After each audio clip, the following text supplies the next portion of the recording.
Losing hope in God coming to rescue you, for especially when you've done something wrong and you're being punished for it, what you feel you've been punished for it, is very easy. But let's learn what happens in Psalm chapter 79. My name is Gray. I'm going through the whole book of Psalms. Today I am in 79.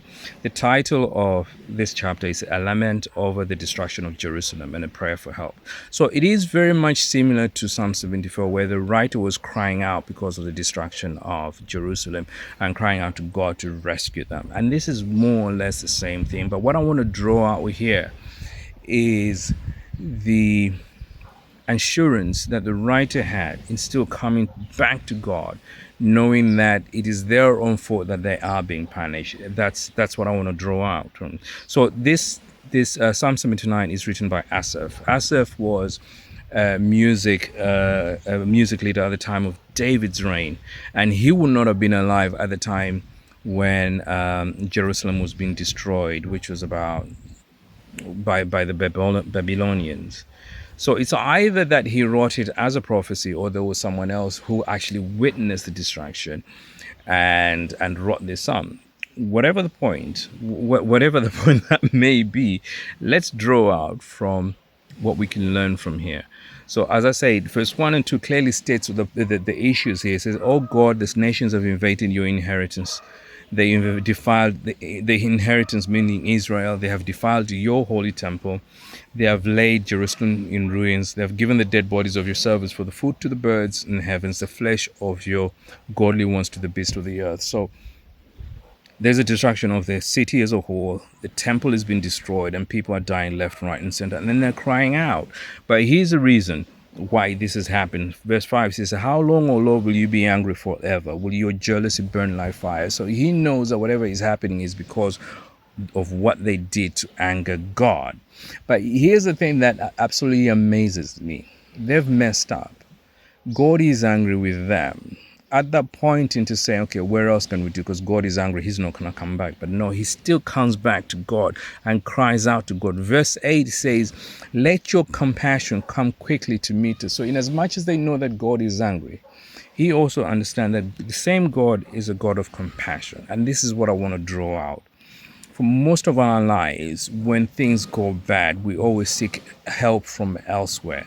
You know God has you've gone and done something wrong, and God has been angry with you, is punishing you. And you always say, okay, maybe I might not be able to go back because I know I've made God mad. But these guys know one thing. If there's one thing they know, that God is compassionate. And they're coming back to them again and again. Verse 9 says, "Help us, O God of our salvation, for the glory of your name, and deliver us and forgive us our sins for your name's sake." What I'm trying to say is, as humans, we will mess up. And that doesn't give us a license to go and actually do it, but we will.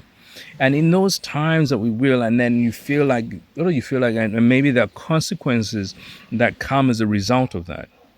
Let's still turn back to God, because the same God that lets us get punished, that rejects us at that point of our sin, is the same God who will rescue us. Just because we've done something wrong to him does not mean that he will not come back and rescue us. That's the whole purpose that Jesus died for our sins, so that that doorway will always be open for us. So looking at this chapter, he believes that God will rescue us. I said that's why he's crying out. It says, "Let your compassion come quickly to meet us." He's asking for God to forgive them for the glory of his name, because they know whatever happens, that they as Israel, they carry the name of God. So you as a Christian, you carry the name of God as well. So come on, man, cry out to God, because it's God's glory that will be shown when you are forgiven and you are restored. And for the rest of the chapter, he's crying out, continues crying out, because he's got this assurance that God will hear him. "Let the groaning of the prisoner come before you." Verse 12, "And return to our neighbor sevenfold in the bosom." So he knows that God will hear him. He knows that God is going to avenge. Is going to avenge them. So verse 13, "So we your people and the sheep of your pasture will give thanks to you forever. To all the generations will tell of your praise." He has that confidence that, yes, we've done wrong.